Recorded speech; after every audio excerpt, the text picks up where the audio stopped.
Your pagination is slow, and as your dataset grows, it's only going to get worse. Let's fix it with Keyset pagination, and stay tuned to the end of the video where we'll show you how much quicker Keyset pagination can be. With Keyset pagination, you get the last record in the dataset and append it to the query string. The advantage with this is that it will take the next records based on the ID, so it doesn't have to scan all the records before it. To write the query, the first thing you need to do is to query the last ID record. This is because you'll need the properties to do the filtering. So the way that you do that is you await the query. So we've stored it in a separate variable up here, which queries the products table. And the reason why we've done that is that we'll need it for later. So we query that based on the last ID. And then we select the properties that we need and add them into a DTO. So we create a new product DTO, and the properties that we'll need is the ID, the name, we'll also need the price, and we'll also need the category name. And then we only want the first record, so we call first or default async and pass in the cancellation token. Now you could add this into the query string, and that would save you an extra query, so that's another option. Now we only want to do the pagination filter if the anchor can be found. If it can't be found, we'll throw an exception. If it can be found, we can then apply the Keyset filter. So we've created a separate method for that, and we're going to pass in the query, the sort by, the sort direction, and the anchor. We'll show you how to set up the apply Keyset filter next. Watching YouTube tutorials are fine, but if you really want to get familiar with Entity Framework Core, you really need to use it in a real-world application, and that's where my Minimal API course comes in. We use Entity Framework Core throughout to build a real web API from scratch. Check out the link in the description for more details. Let's now apply the Keyset filter. If we're ordering the products by product name in ascending order, the way that we filter is we call the query and we specify where the name in the product, and we compare it to the anchor name. If that is bigger than 0, then we return the record set. Now there is a situation where two product names can be the same, or even more. So we need to combat that. If the product name is equal to the anchor name, and the ID is bigger than the anchor ID. Now to do it in descending order, it's very similar, so we can copy and paste that, and we change it from greater than to less than for each of these queries. Now if you have multiple sort by options, you'll need to set one up for ascending and descending. So we've done it here for the price, and it's very similar, but because the price is a decimal, you can just use the greater than and less than sign. We've also set one up for the category name, but if you've got multiple sort by options, then this is going to get very big. The final part is to apply the ordering to the query. We need to set up an order by based on each of the sort by options. So for the example with the product in ascending order, we order by the product name, and then we've also got that secondary ordering just in case the product name is the same in two records. So if that's the case, we then order by the product ID.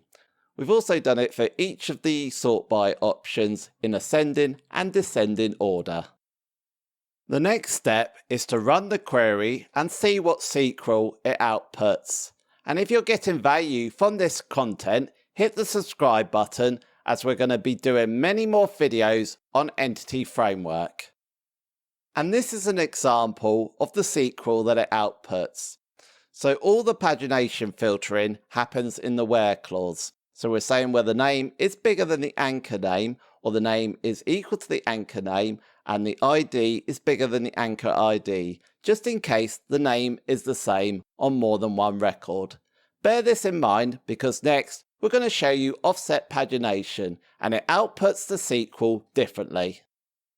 Offset pagination allows you to skip a number of records and then get a paginated result set from that.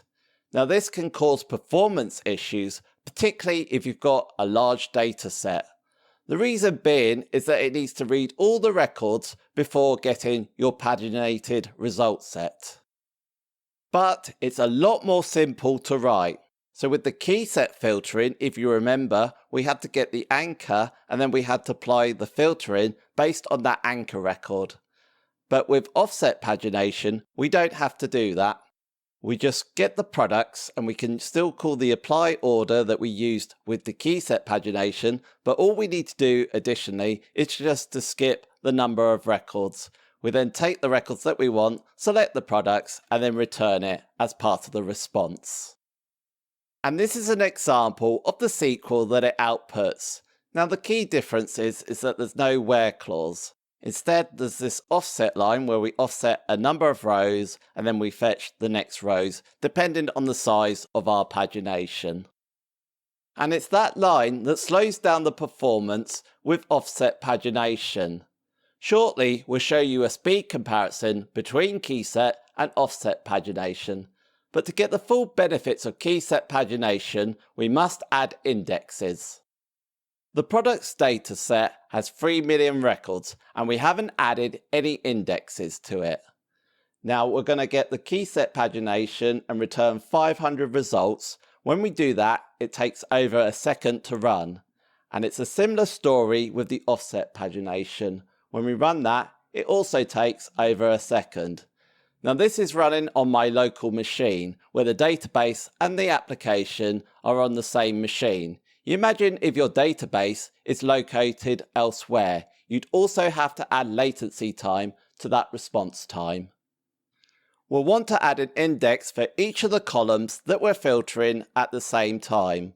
So we're filtering on the ID and the name. We're also filtering on the price and the ID. So we want to create separate indexes for each of these.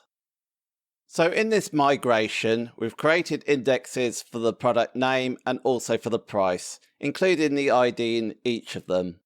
Now, because we're also filtering by category name, we can't do that on the products, but we can create a separate index for the category name. The moment of truth. The indexes have been applied to the database. We're going to do it from page 100 with a page size of 500. So with the offset pagination, it's gone down to 57 milliseconds. If we do it a few more times, it's around the 50 to 60 milliseconds mark. Let's compare it with the Keyset pagination and see if it's any quicker. So we've worked out the last ID for it, and it's 9 milliseconds. So much quicker, 8 milliseconds. Still one more time, 8 milliseconds. So that's how much quicker Keyset pagination can be. But to get the last ID in the Keyset pagination, we actually had to go to the offset pagination and run page 99 and get the last record from it so we could perform that query. And that's one of the disadvantages if you're showing page numbers. You can't really do that unless you've got the last ID, so you need a way of storing that somehow. But if you don't need that and you have a large data set, then Keyset pagination might be the way to go, just as long as your sort by logic isn't too complex. However, that might not be the reason why your queries are slow. In this video, I look at 5 different reasons and how you can fix slow queries, so I'll see you over there.